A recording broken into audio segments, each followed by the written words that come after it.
எல்லோருக்கும் வணக்கம். அடுத்த வாரத்தில் ரெண்டே ரெண்டு முக்கியமான விஷயங்கள் நண்பர்களே. மற்ற விஷயங்கள் எல்லாமே அதுக்கு பின்னாடி தான்.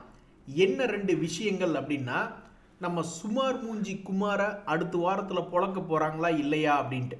அப்படி அடுத்த வாரத்தில் நம்மளுடைய மார்க்கெட் கீழே இறங்குற மாதிரி இருந்தால் குமுதா ஹாப்பி அண்ணாச்சி அப்படின்னு பல கரடிகள் குதிச்சுக்கிட்டு ஆடும். ஸோ மிக முக்கியமான விஷயம், 25,000 எவ்வளவு தூரத்துக்கு கீழே போகுதோ நிஃப்டி, அந்த அளவுக்கு நமக்கு வழிகள் என்பது ஜாஸ்தி ஆகும். அது மட்டும் இல்லாமல் அடுத்த வாரத்தில் வரக்கூடிய தகவல்கள் இந்தியாவுக்கு சாதகமா இல்லை பாதகமா அப்படின்றது இந்த எஃப்ஐஎஸ்னுடைய டேட்டாவை பார்த்தாவே தெரிஞ்சிடும். போன வாரத்தில் அவங்க பெரும்பாலும் செல்லிங் சைட் அப்படின்ற மாதிரி தான் இருந்திருக்காங்க. ஸோ மார்க்கெட்டும் கீழே இறங்கித்தான் இருந்தது. இந்த வாரத்தில் அவங்க பையிங் சைடு வர்றாங்களா அல்லது செல்லிங் சைடு வர்றாங்களா அப்படின்றது தெரிஞ்சுக்கிட்டே நம்மளுடைய மார்க்கெட் என்ன கண்டிஷன் அப்படின்றது பெரும்பாலும் தெரிஞ்சிடும்.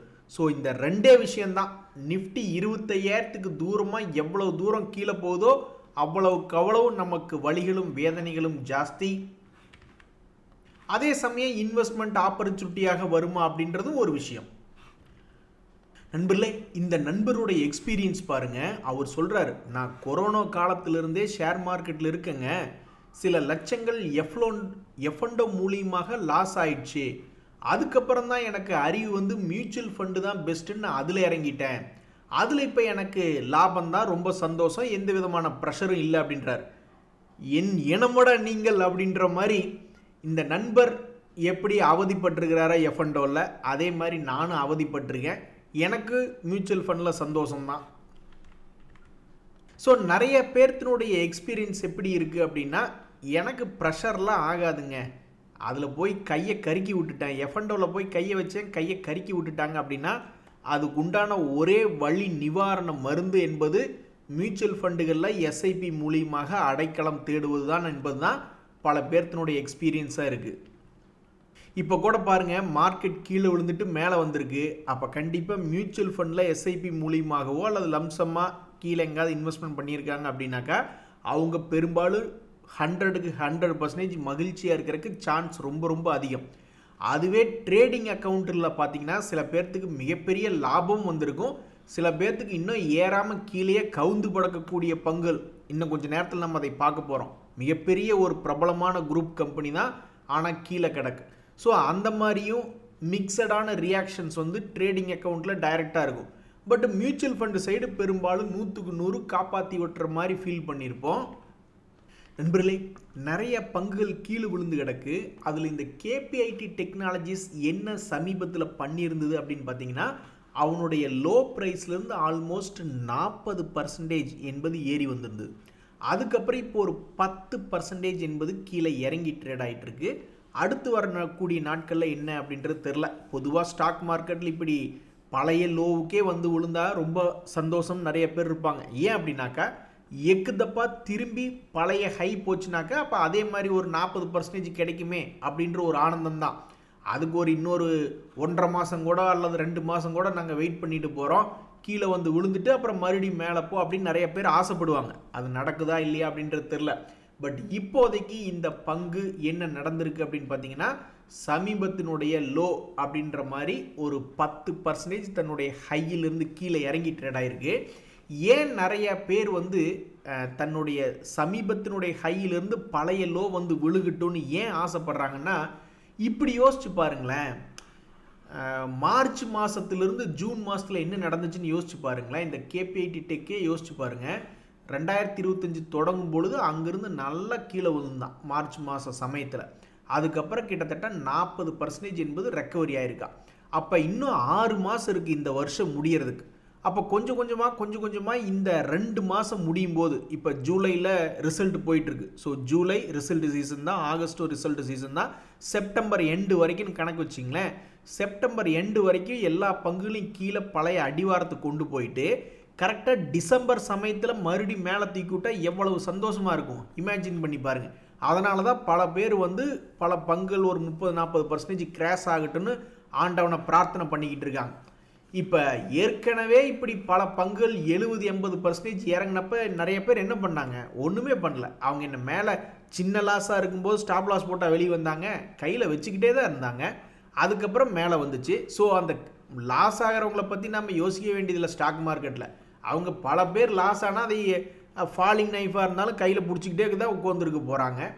அதனால் இந்த பங்கு இது மட்டும் இல்லை, இன்னும் நிறைய பங்குகள் பெருசாக ஒரு 30-40% இறங்கிட்டு அதுக்கப்புறம் மறுபடியும் இந்த வருஷம் முடிவுக்குள்ளே ஒரு 30-40% ஏறிச்சுன்னா ஒரு நல்ல ஆப்பர்ச்சுனிட்டியாக இருக்குமேன்னு தான் நம்ம பார்க்குறோம். நடக்குமா என்பது பொறுத்திருந்து தான் பார்க்கணும். ஸோ 25,000 அப்படின்றதுக்கு கீழே எவ்வளவு தூரத்துக்கு கீழே போதோ அப்போ மனசு வலிக்கும். அதையெல்லாம் ஏற்றுக்கிட்டு இருக்கும் பொழுது விதைக்கின்ற காலமாக மறுபடியும் மலர்ந்து வந்ததுன்னா மகிழ்ச்சி தான். இந்த சமயத்தில் அடுத்த 5 நாட்களில் மார்க்கெட்டில் எந்த ஷேர்ஸ் எல்லாம் அதிகமாக ஃபோக்கஸில் இருக்கும், பெருசாக ஏதாவது வால்டிலிட்டி காமிக்குமா அப்படின்னு பல பேர் பார்த்துக்கிட்டு இருக்காங்க. அது எப்படி ராத்திரியோட ராத்திரியாவாக நடக்கும்? இந்த மாதத்தினுடைய தொடக்கத்தில் ஒரு 2 திங்கட்கிழமைகளில் ரொம்ப வால்டிலிட்டியாக இருந்த பங்குகளை ஒவ்வொருத்தரும் ஒவ்வொரு ஸ்டைலில் வாட்ச் லிஸ்ட் கிரியேட் பண்ணி வைப்பாங்க. இந்த மாதத்தில் இன்னும் 10 நாள் தான் இருக்குது முடியறதுக்கு. அப்போ இந்த மாதத்தில் எந்த பங்குகள்லாம் ஓரளவுக்கு பெருசாக மூவ்மெண்ட்டு காட்டும் அப்படின்னு ஒவ்வொருத்தரும் ஒவ்வொரு ஸ்டைலில் வாட்ச் பண்ணுவாங்க. சில ப்ரொஃபஷனல் ட்ரேடர்ஸ் மார்க்கெட்டில் நிறைய பேர் என்ன பண்ணுவாங்கன்னா, பெரிய ஆளுங்கள்லாம் இந்த மாதிரி மாதத்தினுடைய தொடக்கத்தில் யார் பெரிய கேண்டில் போட்டாங்க அப்படின்ற மாதிரி பார்த்துக்கிட்டு அந்த பங்கு கீழே அடிவாரத்துக்கு வந்து விழுகும் பொழுதோ அல்லது சில நாட்கள் இறங்கிட்டு அதை உடச்சி மேல் நோக்கி போகும் பொழுதோ அல்லது கீழே பிரேக் டவுன் ஆகும் பொழுது ஏதாவது பெருசாக நடக்குமா? ஏன்னா மாதத்தினுடைய தொடக்கத்திலே பெருசாக போட்டான். ஸோ கீழே வந்துட்டு மேலே போனாலும் பெரிய இம்பேக்ட், அல்லது கீழே உடச்சி போனாலும் பெரிய இம்பேக்ட், அல்லது மேலேயே இருந்து அப்படியே மேலே போனாலும் பெரிய இம்பேக்ட். பெரிய வால்டிலிட்டி தானே வேணும். அந்த மாதிரி ஒவ்வொருத்தரும் ஒவ்வொரு ஸ்டைல் இந்த மாதிரி வாட்ச் லிஸ்ட்டை போட்டு வச்சுருக்காங்க. நீங்கள் அடுத்த 5 நாட்களில் எந்த பங்கு பெருசாக ஒரு 5% to 15% எது பெருசாக மூவ்மெண்ட்டு காட்டுறதுக்கு வாய்ப்பு இருக்குது, உத்தேசமாக ஒரு 10 பங்கு அல்லது 20 பங்கு அப்படின்னு உங்கள் மனசில் இருந்ததுன்னா கமெண்ட் பண்ணுங்கள். அடுத்த வாரம் வெள்ளிக்கிழமை அன்றைக்கி பார்ப்போம் எது நடந்திருக்கு அப்படின்ட்டு. நம்மளுடைய ரொம்ப நல்ல நெருக்கமான ஃப்ரெண்டு தான். எங்கேயாவது ஒரு கெட் டுகெதருக்கு போயிருப்போம். சரி எல்லாம் முடிஞ்சதுக்கப்புறம் சரிடா வீட்டுக்கு போயிட்டு ஃபோன் பண்ணுறா அப்படிம்போம். 10 நாள் ஆனாலும் ஃபோன் பண்ண மாட்டான். அவன் போய் சேர்ந்தானா இல்லையான்னு நம்ம தான் போய் பார்க்கணும் அப்படின்ற மாதிரி சில பங்கு கீழே விழுந்துடுறானுங்க. அதுக்கப்புறம் அந்த பங்கு மேலே போகுமா இல்லையா அப்படின்றது யாருக்குங்க தெரியும்? மண்ணுக்குள்ளே விதைக்கிறோம், அது முளைச்சி மேல் நோக்கி வந்துச்சுன்னா மகிழ்ச்சி, இல்லைன்னா அது மண்ணோட மண்ணாக போச்சுன்ட்டு போக வேண்டியதான் அப்படின்ற மாதிரி பல பேர் இந்த ஹிந்துஸ்தான் ஜிங்க் அப்படின்ற பங்கு கீழே வந்து விழுந்திருக்கு அப்படின்னு பார்த்துக்கிட்டு இருக்காங்க. அவங்களையெல்லாம் போய் பார்த்து ஏங்க எந்த நம்பிக்கையிலிங்க இங்கெல்லாம் விதைக்கிறீங்க அப்படின்னாக்கா, அது வந்தால் யாருக்குங்க தெரியும்? அவன் இங்கேருந்து ஏறினாலும் சரி தான், இல்லைன்னா இங்கேருந்து இறங்கினாலும் சரி தான், அந்த கம்பெனியை நாளைக்கு க்ளோஸ் பண்ணி க்ளோஸ்டுன்னு போர்டு வைக்க போகிறாங்களா அப்படின்ற மாதிரி திருப்பி கேட்பாங்க. ஸோ அந்த வகையில் இந்த ஹிந்துஸ்தான் ஜிங்க் அப்படின்ற பங்கு சமீபத்தினுடைய லோவில் வந்து விழுந்திருக்கு 435 ரூபாய்ன்னு. மேற்கொண்டு கீழே இறங்கி 335 ரூபா போக போகிறானா அல்லது 535 ரூபா போக போகிறானா அப்படின்னு தெரிஞ்சுக்கிறதுக்கு ரொம்ப ஆர்வமாக இருக்காங்க பொதுமக்கள். அது என்ன அப்படின்றது சில நாட்கள் கழித்து தான் தெரிய வரும். ஆக மொத்தம் இந்த ஹிந்துஸ்தான் ஜிங்க் அப்படின்ற பங்கு தற்போது ஒரு 1 month லோ அப்படின்ற ரேட்டில் வந்து விழுந்திருக்கு. நண்பர்களே, இந்த ஹெச்டிஎஃப்சி பேங்க்கினுடைய ரிசல்ட் நாளைக்கு எப்படி, ரிசல்ட்டுக்காக ஏதாவது இம்பேக்ட் வருமா இல்லை போனஸ்க்காக ஏதாவது இம்பேக்ட் வருமானு ஒன்றுமே புரிஞ்சிக்க முடியாமல் இருக்குது. ஹெச்டிஎஃப்சி பேங்க்கினுடைய ரிசல்ட் உங்களுக்கு தெரியாதில்ல. பிஎஸ்சி சிடிஎஸ்எல் போன்ற பங்குகள்லாம் ஏதோ ஸ்பிளிட்டு போனஸ் எல்லாம் கொடுக்கக்கூடிய சமயத்தில் பெருசாக மூவ்மெண்ட் என்பது மேலேயும் காமிச்சாங்க, அப்புறம் கீழேயும் காமிச்சாங்க. ஸோ இந்த ஹெச்டிஎஃப்சி பேங்க் அவங்க போனஸ் 1:1 தர்றேன் அப்படின்ற அனௌன்ஸ்மெண்ட் பண்ணிட்டாங்க. அதனுடைய இம்பேக்ட் நாளைக்கு எப்படி இருக்குன்னு யோசிக்கிற அதே நேரத்தில் கரெக்டாக இதே நேரத்தில் அவங்களுடைய ரிசல்ட்டும் வெளியே வந்திருக்கு. ஸோ என்ன பண்ண போகுதுன்னே ஒன்றுமே புரியல. நாளைக்கு மார்க்கெட்டை நினச்சாவே யாருனாலையுமே மார்க்கெட் இப்படித்தான் இருக்குன்னு கெஸ் பண்ணவே முடியாது. ஏன்னா தேரை இழுத்து நடு வீதியில் விட்ட மாதிரி ஐசிசி பேங்க்கினுடைய ரிசல்ட் இருக்குது, அவனும் பெரிய ஆள் நிஃப்டியில். அது போக ஹெச்டிஎஃப்சி பேங்க் இருக்குது, அது போக ரிலையன்ஸ் இருக்குது. ஆளுக்கு ஒரு பக்கம் இழுத்து அப்படியே நடு வீதியில் மார்க்கெட்டை ஃப்ளாட்டாக நிறுத்திடுவாங்களா என்ன, அதுவும் தெரியல. என்ன சிம்ரன், என்ன கும்பா குட்டி மாதிரி வேலை பண்ணி வச்சுருக்கீங்க அப்படின்ற மாதிரி டாடா குரூப்பில் ஒரு பங்கு தான் இந்த தேஜாஸ் நெட்வொர்க்ஸ் அப்படின்ற ஒரு பங்கு. இந்த பங்கு சமீபத்தில் அவங்ககிட்ட வெளியிட்டிருக்கக்கூடிய ரிசல்ட் என்பதை பார்க்கும்போது யாராக இருந்தாலும் ஒரு செகண்ட் அப்படியே ஆடி போயிடுவாங்க. ஏன்னா இதுக்கு முன்னாடி 100 கோடி 200 கோடின்னு சேல்ஸ் இருந்ததை 1500 2800 கோடி வரைக்கும்லாம் உயர்த்தியிருக்காங்க இந்த தேஜாஸ் நெட்வொர்க்ஸ். இப்போ போய் எடுத்து பார்த்தா வெறும் 200 கோடின்னு இருக்குது. அப்போ என்ன காரணம்? இப்படி ஒரு மிகப்பெரிய ஒரு கம்பெனி திடீர்னு 2000 கோடியிலேருந்து வெறும் 200 கோடி தான் அவங்களுடைய சேல்ஸ்ன்னு சொல்லி காமிச்சா அப்போ அதுக்கு என்னதான் அர்த்தம் அப்படின்ற மாதிரி நம்ம போய் பலதரப்பட்ட தகவல்களை நம்ம எடுத்து பார்க்குறோம்னு வச்சுக்கோங்களேன். ஒரு இடத்துல என்ன சொல்கிறாங்க, எங்களுடைய சேல்ஸ் என்பது கம்மியாக இருக்குது, எதுக்குன்னா எங்களுக்கு பர்ச்சேஸ் ஆர்டர் வந்து கன்ஃபார்ம் பண்ணு பார்ட்டிஸ், ஆனால் அது இன்னும் எங்களுக்கு கன்ஃபார்ம் ஆகி வரல அப்படின்ற மாதிரி சில காரணங்களை வந்து சொல்கிறாங்க. ஏன் 202 கோடி தான் வந்தது அப்படின்ட்டு. ஸோ உண்மையிலேயே இது வந்து ரொம்ப யோசிச்சு பாருங்கள். திடீர்னு பெரிய கம்பெனி ஏதாவது இப்படி ஒரு ரிசல்ட்டை விட்டாங்கனாக்கா எல்லாத்துக்கும் கொஞ்சம் ஷாக்கிங்காக தானே இருக்கும். ஸோ அந்த வகையில் தேஜாஸ் நெட்வொர்க்ஸ் அப்படின்ற பங்கு ஏற்கனவே 52 வீக் லோவில் இருந்த பங்கு. இந்த குவார்ட்டர்லி ரிசல்ட் நம்மளை காப்பாற்றாதா அப்படின்னு பல பேர் பார்த்துக்கிட்டு இருந்தாங்க. ஸோ இப்போதைக்கு லாஜிக் வைஸ் என்பது அந்த ஸ்டாக்கில் எதுவும் பாசிட்டிவ் மொமெண்டம் என்பது வரல. ஸோ பர்ஃபார்மன்ஸ் வைஸ் எதுவும் வரல. இனி ஏதாவது டெக்னிக்கலாக திரும்பி ஏதாவது யூடர்ன் போடுறானா அப்படின்னு நிறைய பேர் பார்த்துட்டு கொண்டிருக்காங்க. ஏன் அப்படின்னாக்கா அது 52 வீக் லோவில் இருக்கக்கூடிய ஒரு பங்காக இந்த தேஜாஸ் நெட்வொர்க் இருக்குது. ஆனால் ஒன்றுங்க நண்பர்களே, எனக்கு தெரிஞ்சு யாராக இருந்தாலும் ஒரு லாஸ் மேக்கிங் கம்பெனி அப்படின்றது வந்து எப்போ டேர்ன் அரவுண்டு பண்ணுவான்னு தெரியாது. பார்க்குறக்கு மகிழ்ச்சியாக தான் இருக்கும். ஒரு உதாரணத்துக்கு எக்ஸாம்பிள் பார்த்தீங்கன்னா சுஸ்லான்னு ஒரு கம்பெனி, அது லாஸ் மேக்கிங்காக தான் இருந்தது. அப்புறம் திரும்பி ப்ராஃபிட் மேக்கிங்னு ஆரம்பித்தோன்னே அது 10 ரூபாயில இருந்து ஏறி ஒரு கட்டத்தில் 80 ரூபா வரைக்கும் போனான்.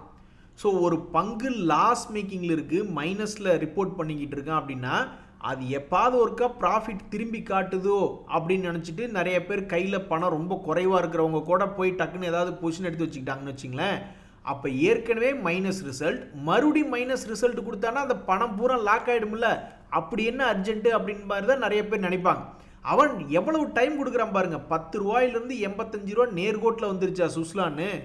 அவன் லாஸ் மேக்கிங்லேருந்து ப்ராஃபிட்டாக திரும்பினதுக்கப்புறம் அது ஒரு 20 ரூபா வரைக்கும் வந்து 30 ரூபா வரைக்கும் வந்து 50 ரூபா வரைக்கும் வந்து மறுபடியும் 50 ரூபாயிலிருந்து கீழே இறங்கி அப்புறம் அப்படி இப்படின்னு ஓடித்தான் 85 ரூபா போனான். ஸோ மேலே உயர்வு என்பது ரொம்ப ஜாஸ்தியாக இருக்குது. ஒருவேளை minus loss making company profit மேக்கிங்காக போயிடுமோன்னு நினச்சிட்டு நிறைய பேர் அந்த ஆசையில் பிடிக்கிறாங்க. பட் அதுக்கு ஆக்சுவலாக மார்க்கெட்டில் ப்ராக்டிக்கலாக பார்க்கும்போது ரொம்ப டைம் இருக்குது. ஆக ஒரு லாஸ் மேக்கிங் கம்பெனி, ஒரு உதாரணத்துக்கு இந்த ஓலா எலக்ட்ரிக்னு ஒரு பங்கு லாஸ் மேக்கிங்லேருந்து மறுபடியும் பெரிய லாஸ் மேக்கிங்காக கொடுத்தாலும் ஸ்டாக் மார்க்கெட்டில் ரிஸ்க்கு. சில பேர் என்னங்க ஓலா எலக்ட்ரிக் இப்படி ரிசல்ட் கொடுத்துருக்கு அப்படின்னு நினச்சிக்கிட்டு இருப்பாங்க. ஏன்னா மேபி அது இப்போ தான் புதுசாக வந்த பங்கு. அப்படி பார்த்தா டாடா குரூப் தேஜாஸ் நெட்வொர்க் எவ்வளவு பெரிய டேர்ன் ஓவர்லேருந்து போன குவார்ட்டரில் சேல்ஸிலிருந்து திடீர்னு அடுத்த குவார்ட்டரில் எப்படி ரிசல்ட் வந்தது பார்த்தீங்களா. ஸோ ஷாக் எங்கிருந்து வேணாலும் வரலாம். So always be careful. Minus to minus report பண்ணாலும் ரிஸ்க்கு, ப்ளஸ் ப்ராஃபிட்டில் இருந்துட்டு மறுபடியும் மைனஸில் ரிப்போர்ட் பண்ணாலும் ரிஸ்க்கு. திரும்பி மேல் நோக்கி ஏறுது அப்படின்னாக்கா, டேர்ன் அரவுண்டு நடக்குது அப்படின்னாக்கா அது சும்மா ஒரே நாளில் கீழே இருக்கக்கூடிய பங்கு எத்தனையோ உதாரணங்கள் இருக்குது. அதெல்லாம் கீழேருந்து ஒரே நாள்லேயே டக்குன்னு மேலே போயிடுறான், அது கிராஜுவலாக தான் போவான். ஸோ திரும்பக்கூடிய பங்கு அப்படின்னு லாஸ் மேக்கிங் கம்பெனி ஒருத்தர் போய் பிடிக்கிறாங்கன்னா அது அவ்வளவு அர்ஜென்ட்டாக பிடிக்கணுமா அப்படின்றதான் கேள்வி. ஸோ இந்த சுஸ்லான் 2021களில் போனீங்கன்னு வச்சுக்கிங்களேன், பார்த்தீங்களா 10 ரூபா ரேஞ்சில் அப்படியே ஆடிக்கிட்டே இருந்தான். அப்புறம் 10 ரூபாயிலிருந்து 80 ரூபா போகிறக்கு என்ன ஒரே நாள்லேயே போயிட்டான்.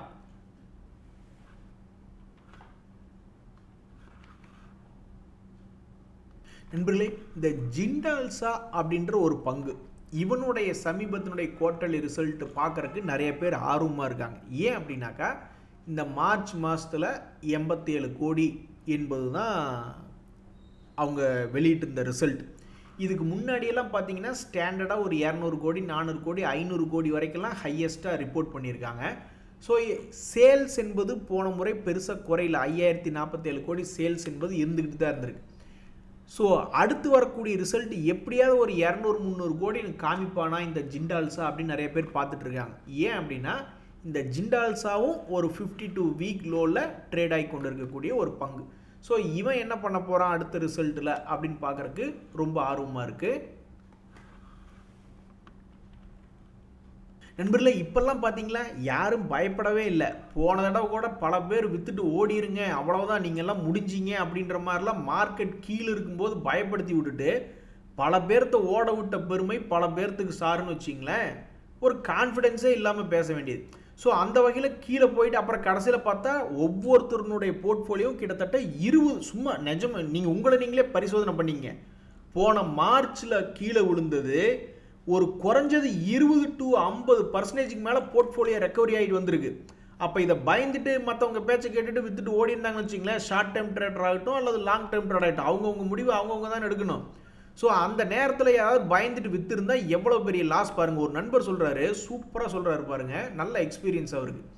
அவர் சொல்கிறாப்புல 15 வருஷமாக இந்த கொஹான்ஸ் பழைய நேம் வந்து சுவன் ஃபார்மா இப்போ சமீபத்தில் மெர்ஜர் ஆயிடுச்சு. எதுக்குன்னாக்கா இந்த கம்பெனி இன்னும் நல்லா அதிகமாக லாபம் செஞ்சு வளர்ச்சி பாதை அடையணும் அப்படின்ற ஒரு அப்ஜெக்டிவில் மெர்ஜர் ஆகிட்டாங்க.